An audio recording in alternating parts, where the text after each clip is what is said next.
I am Ferdinand Marcos, and I am the President of the Republic of the Philippines.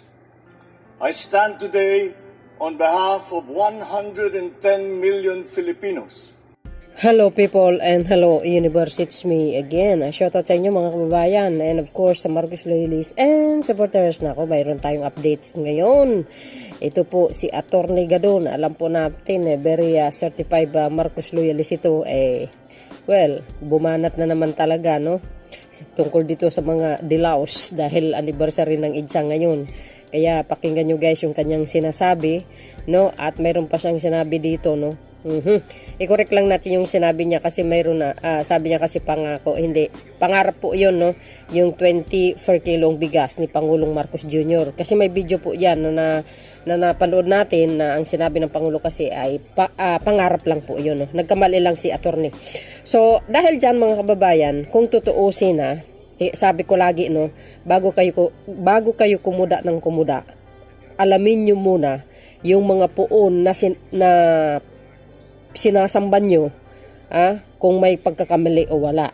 Mahirap kasi yung husga ng husga or bintang ng bintang. Sa bandang huli, pag nalaman nyo na mas malala pa yung mga sinusuportahan yung mga pangulo, di ba? Kasi dati guys, nung sa panahon ni Pangulong Duterte, mayroon siyang pangako. Yun ang talagang totoong pangako. Pakong-pako yung pangako niya.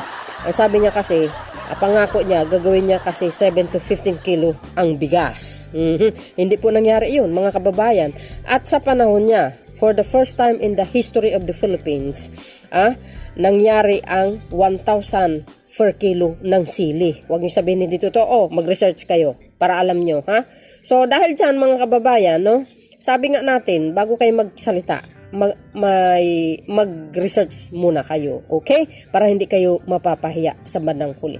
So, pakinggan nyo guys ang sinabi ni Attorney Gadon. But before that, don't forget to like, hit the button bell para lagi kayong update sa aking mga upload video. Bye, and baboos! God bless Philippines!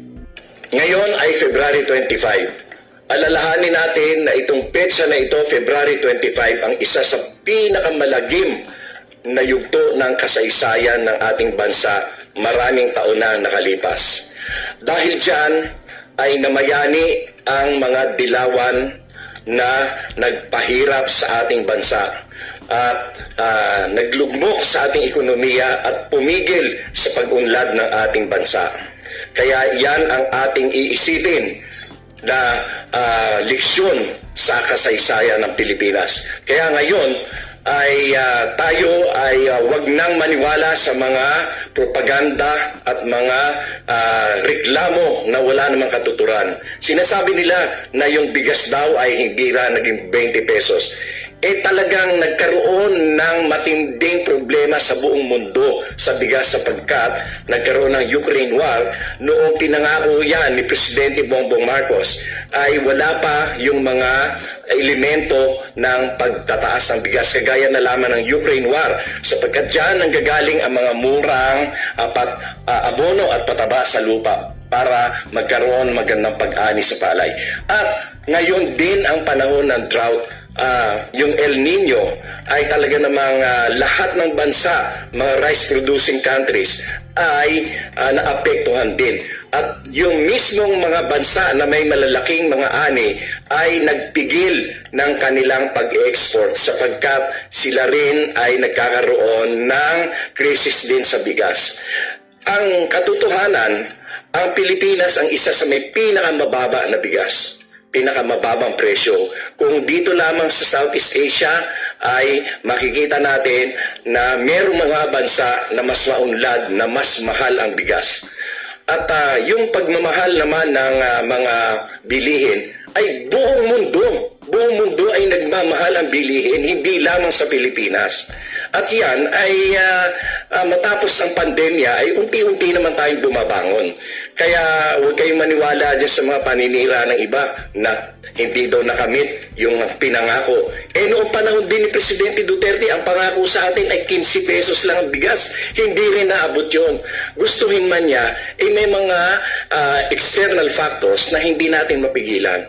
Kaya huwag tayong magmadali at sa programa ng Marcos administration ay ginagawa natin ng paraan na mapataas ang ani ng ating agrikultura upang tayo ay makamit ang pagbaba ng bigas at ang iba pang bilihin. Yan naman ay tinatrabaho naman ng Marcos administration. Kaya huwag tayong magpapadala sa mga reklamo ng iba na wala namang katuturan. Sinasabi nila napakahirap daw. Pumunta kayo sa mga mall, punong-puno kahit anong araw.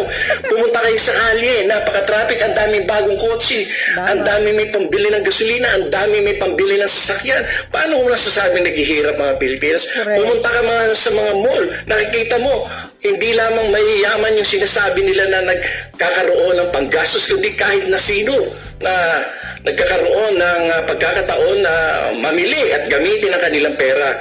Meron man naghihirap, ay yun naman ay tinutulungan din naman ng ating pamahalaan sa pamamagitan ng DSWD, yung tupad, yung food stamp at yung mga ayuda. Tama. Sila ay talagang kailangan bigyan sapagkat sila yung walang pagkakataon na magkaroon ng sapat na hanap buhay dahil na rin sa kakulangan ng edukasyon at ng kakayahan at skills. At yan naman ay ginagawa natin ng paraan. Basta tuloy-tuloy lang tayo at ating asahan na ang gobyerno under President Bongbong Marcos ay gumagawa ng lahat ng paraan upang mapabuti ang kalagayan ng lahat ng Pilipino. Maraming salamat. Mabuhay ang bagong Pilipinas.